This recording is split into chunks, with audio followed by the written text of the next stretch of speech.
Making our headlines this Friday, November 7th. Residents can expect to see mosquito numbers fall as aerial larviciding resumes. The newly appointed members of the National Security Council met for the first time today. Veterans will be honored across the Cayman Islands for Remembrance Day this weekend, and John Gray High School and Cayman Prep are the Dart Under-13 football champions.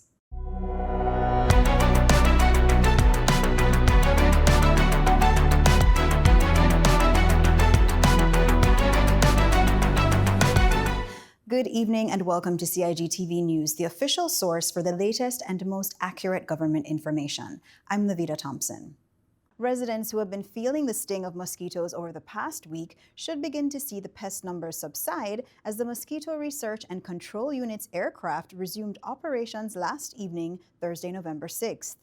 MRCU Public Education and Outreach Officer Kevin Watler shared details of the operations with CIGtv today.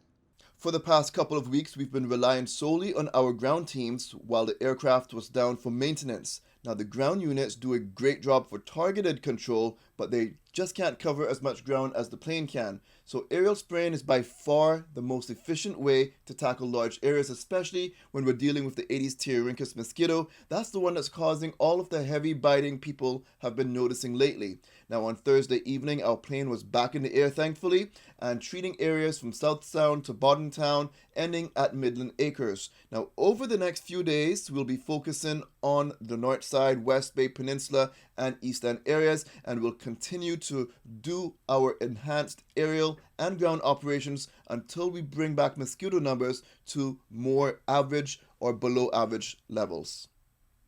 Until mosquito levels are back under control, residents are encouraged to take extra precautions to reduce bites and breeding, including wearing repellent and appropriate clothing. For more information, you can visit gov.ky/MRCU. Her Excellency the Governor, Mrs. Jane Owen, held a meeting of the National Security Council today, Friday, November 7th. This was the first meeting of the Council since the National Coalition for Caymanians administration took office. The National Security Council serves as an advisory body to the Governor on internal security matters, though not on day-to-day operations or staffing decisions. The Governor is expected to follow the Council's advice, except in cases where doing so might harm British interests, either in the UK or here in the Cayman Islands. Summaries of National Security Council meetings can be found online at gov.ky/NSC.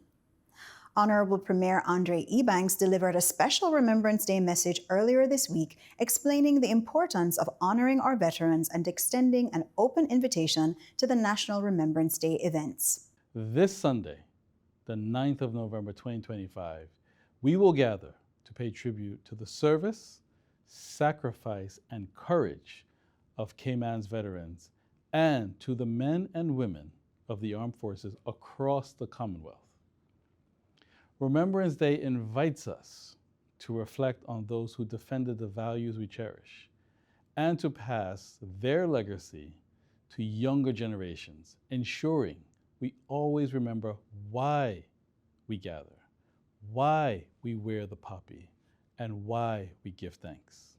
Commemorations will take place at both the Emsley Memorial United Church in Grand Cayman and on the District Administration lawn in Cayman Brac. And I, along with members of the Coalition, the Cabinet, and Parliament, invite everyone to attend and take a moment to reflect on the importance of remembrance as we lay wreaths in their memory. The public is welcome to attend either event or watch the Grand Cayman presentation live on the CIGtv cable and YouTube channels. Now for today's sports news.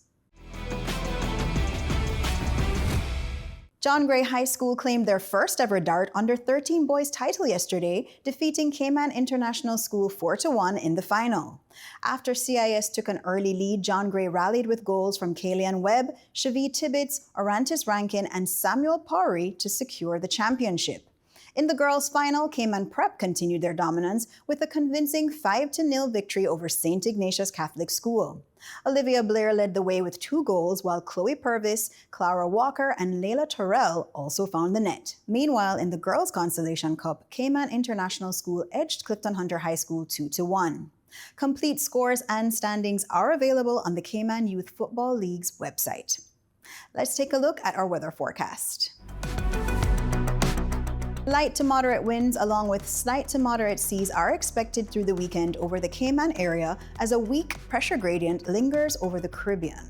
Radar imagery shows isolated showers in and around the Cayman area, drifting towards the west-northwest. Tonight, we can expect partly cloudy skies with 30% chance of showers. Temperatures will fall to the upper 70s, winds will be light and variable, while seas will be slight to moderate with wave heights of 2 to 4 feet. The outlook is for light to moderate winds and slight to moderate seas from tomorrow, along with a few afternoon showers through Sunday morning.